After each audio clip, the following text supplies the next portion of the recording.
Okay, I'm calling to order this meeting of the Cleveland Heights City Council Housing and Building Committee at 5:01 p.m. on Tuesday, February 13th.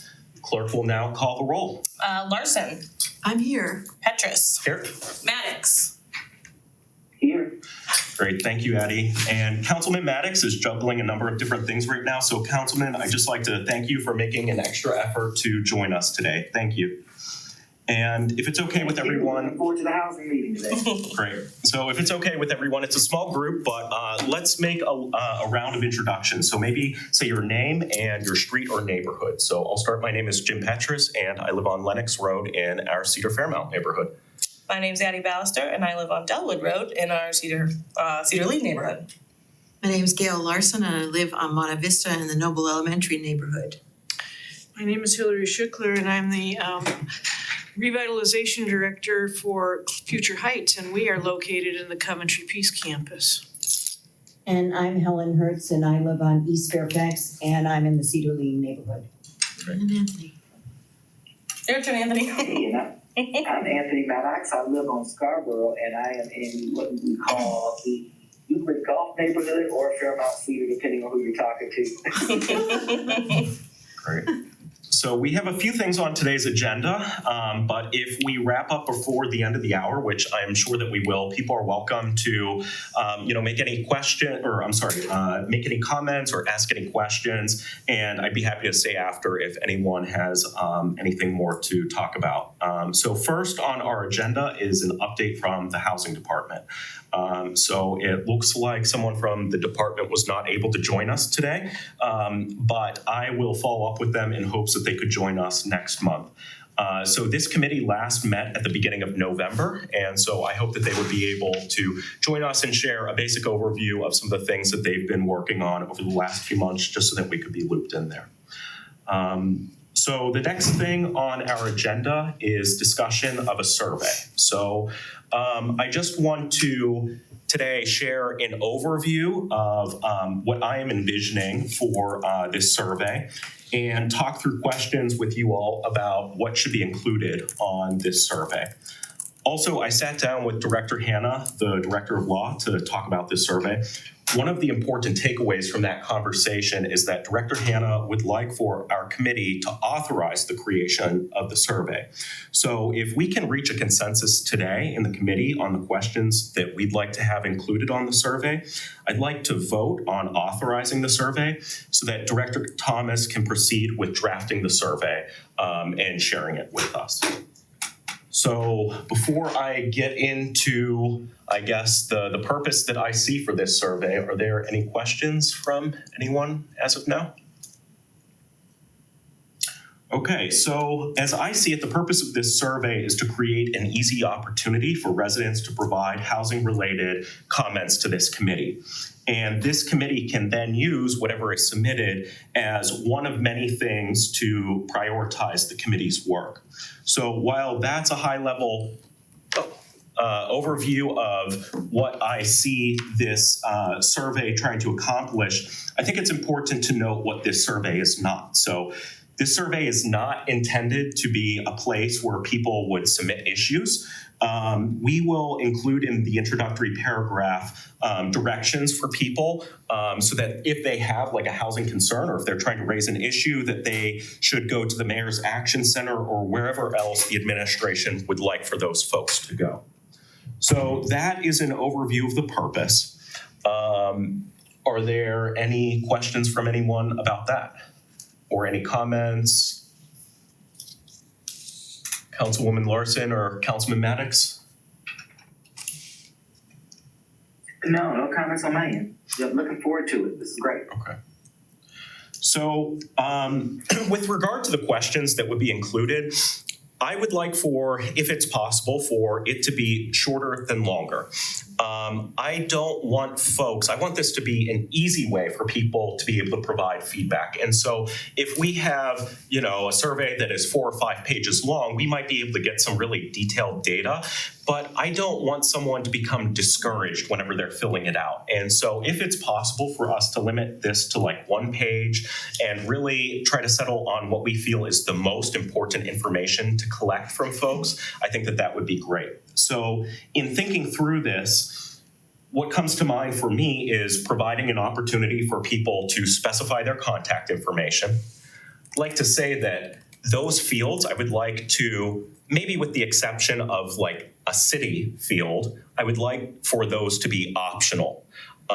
So I think that that's important because if someone is trying to raise a concern, let's say that they're a tenant, they're trying to raise a concern in their building, I don't want them to feel forced to provide, their name and address when their landlord might see what they're submitting. That might dissuade them from submitting it, and that would be a lost opportunity for our committee to lose out on that. But like I said, I think that it is important for us to, at the very least, with regard to that contact info, know whether they're Cleveland Heights residents. And, with any survey, people could, fill in information that is not true. But I think that this is sort of a good balance between collecting contact info from people and trying to judge whether they're in the city of Cleveland Heights, but also allowing that flexibility for people who might not want to share that to, opt out of that.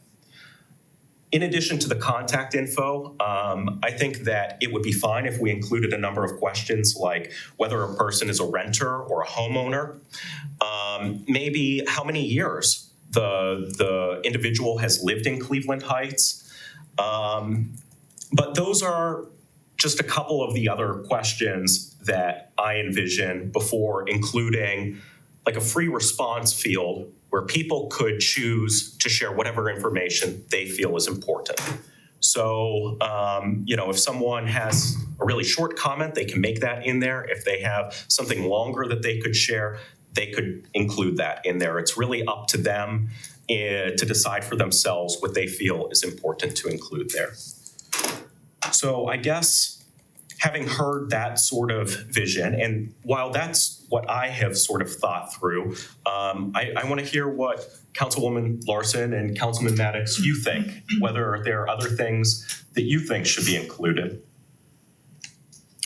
I'd like to know if people have had a point of sale inspection, Okay. whether they were buying or selling, Okay.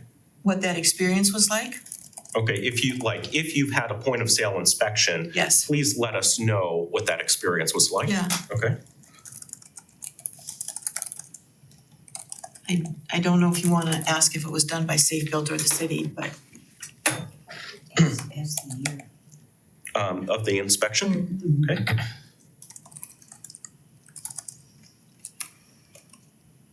Okay. That will tell you who did it. Okay. Councilman Maddox, is there anything that comes to mind for you? I guess my question is, in terms of the survey, if what is your ultimate goal to not only get the information, but also to see where it's coming from in the community?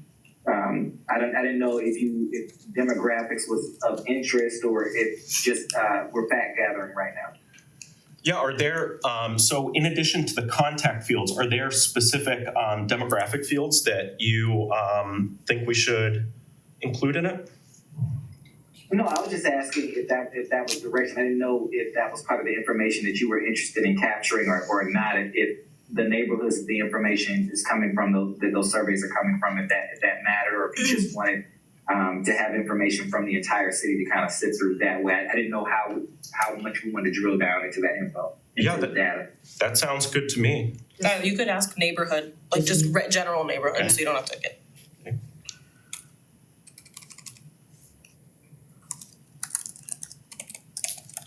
Does the committee feel that it would be important to ask, or at least give people the opportunity to specify gender, age, race, sexual orientation, any other factors?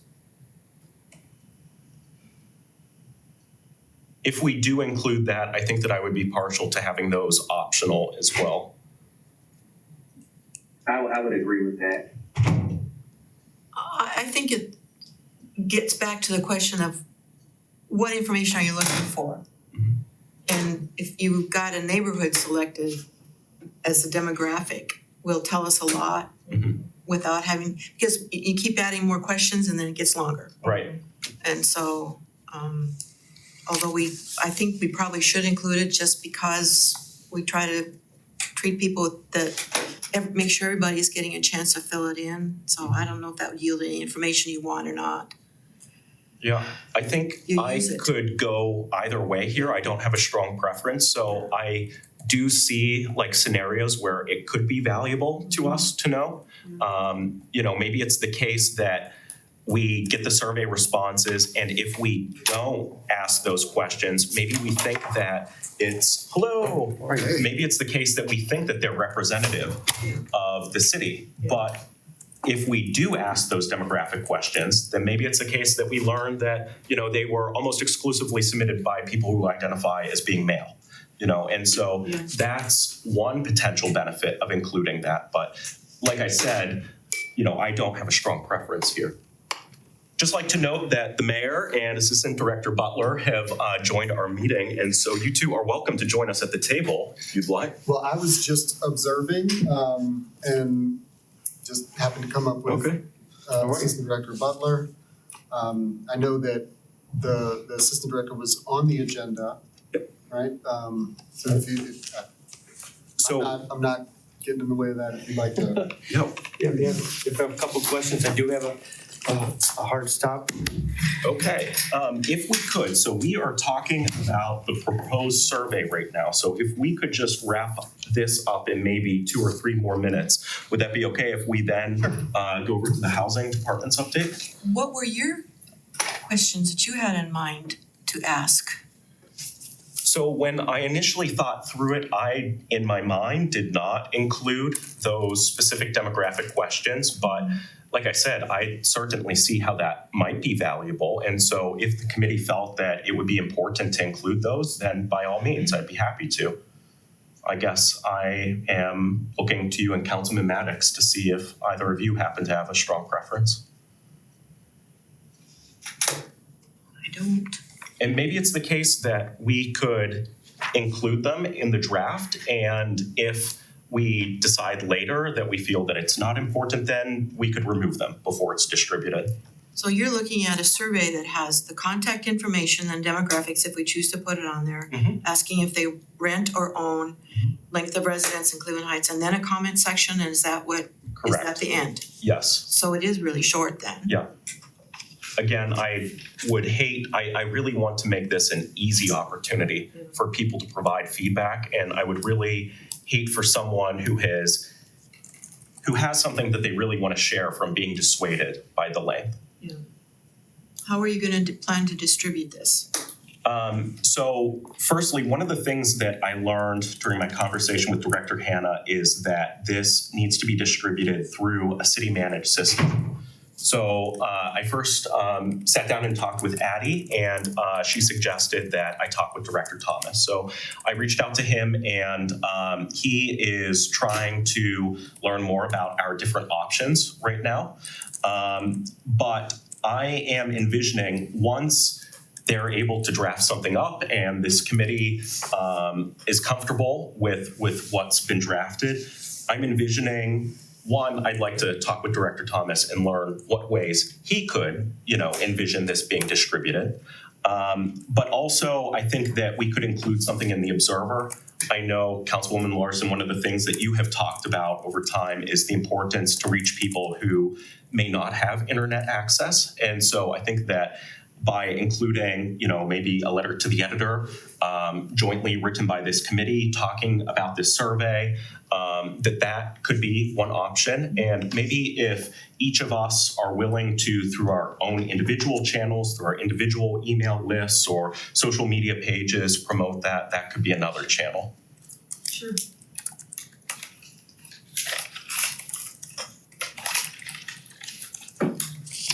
And with regard to the timeline for creating the survey, that is one of the other things that I asked Director Thomas, just so that we could better understand, and set expectations according to, what he has.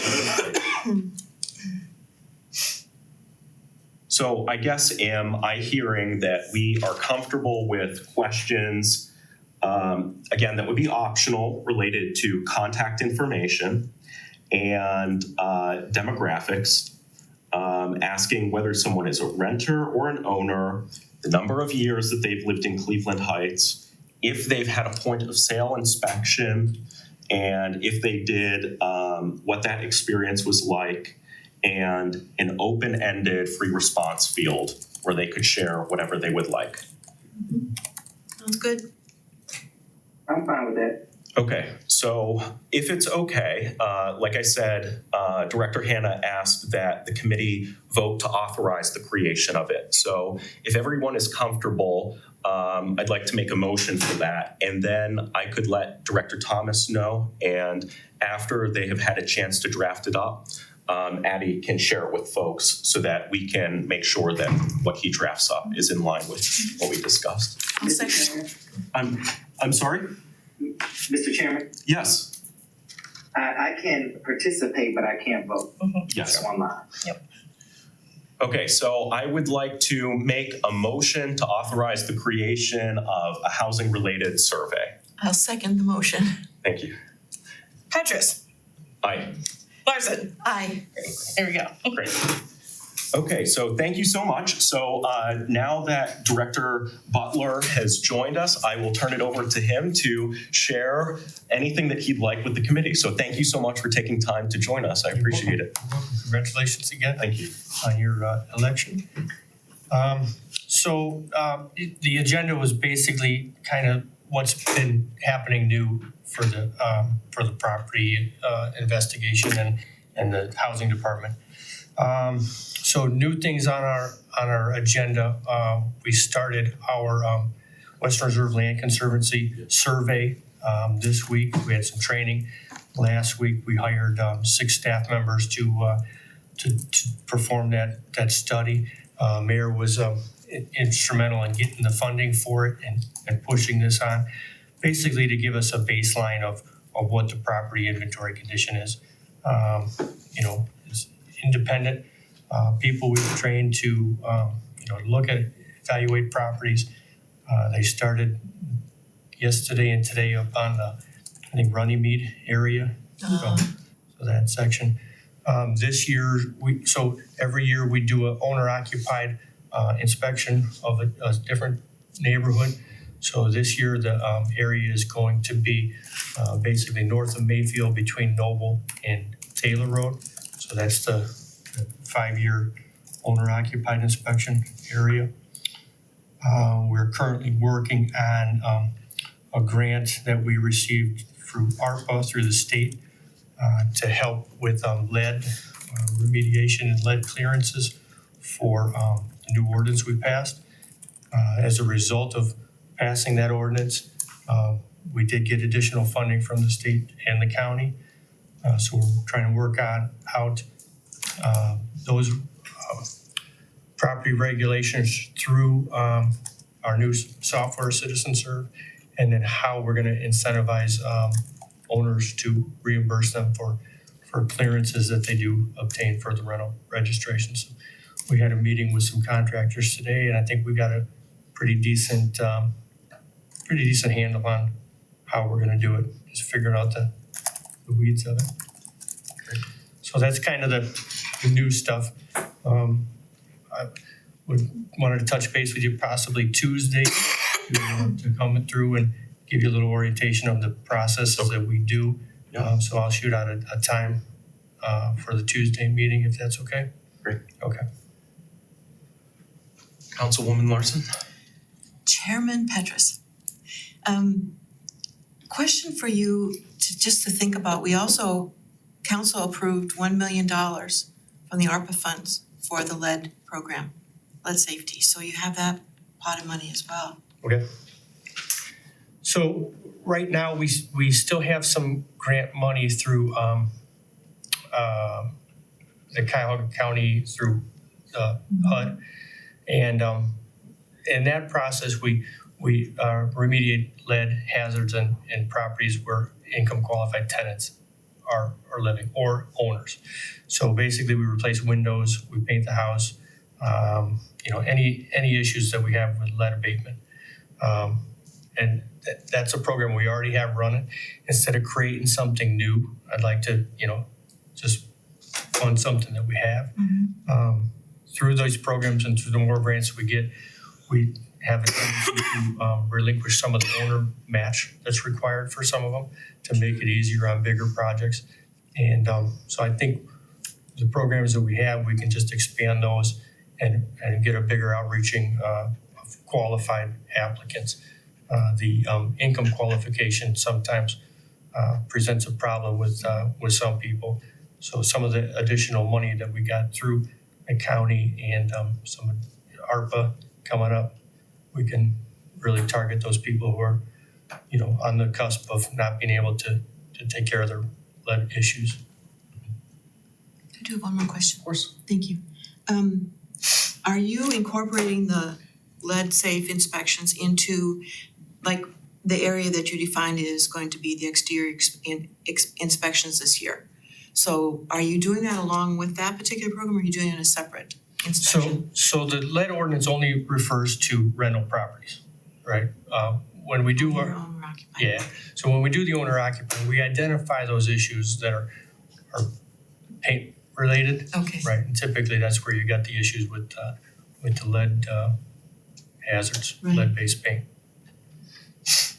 And that ordinance was only for containment anyway, so the painting is what we were asking for with the ordinance, so. Well, yeah, so the ordinance requires that they get the property certified. And in order for that to happen, they typically have to, they have to do dust wipes, and you can't really have old windows. They're never gonna pass a lead test. So it's Turning into abatement then? pretty much, Okay. right. Thank you. Councilman Maddox, do you happen to have any questions for Mr. Butler?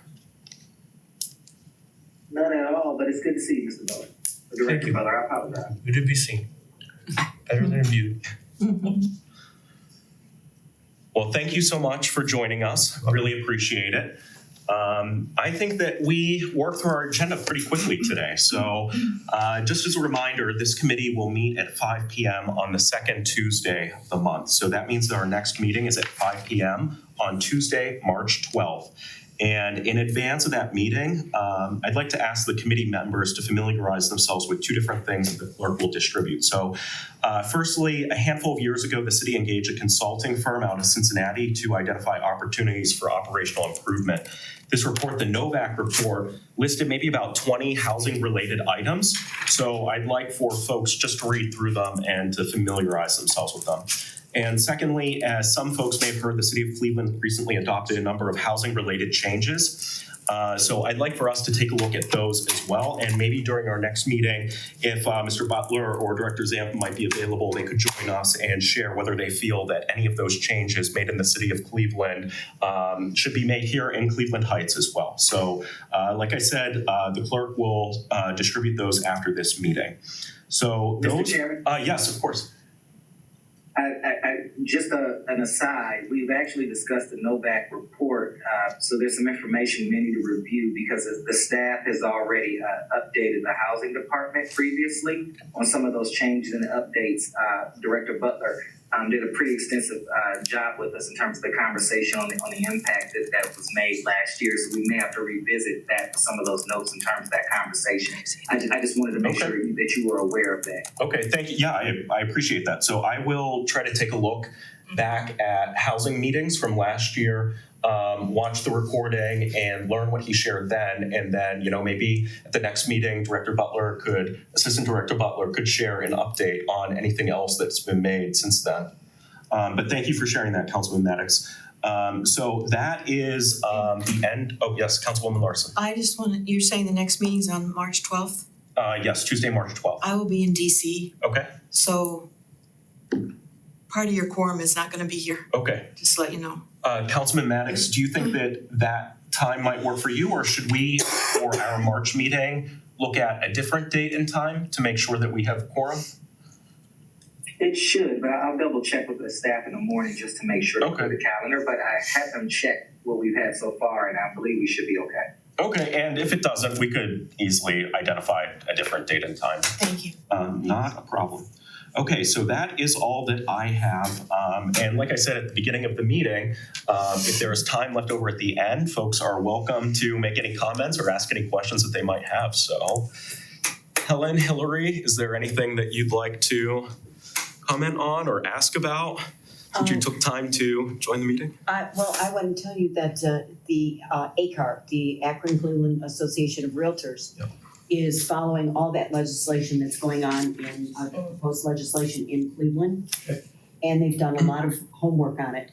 And Jamie McMillan is the assistant, she is the vice president of government affairs. Okay. And I will be happy to give you she will help you and give you information, as will Okay.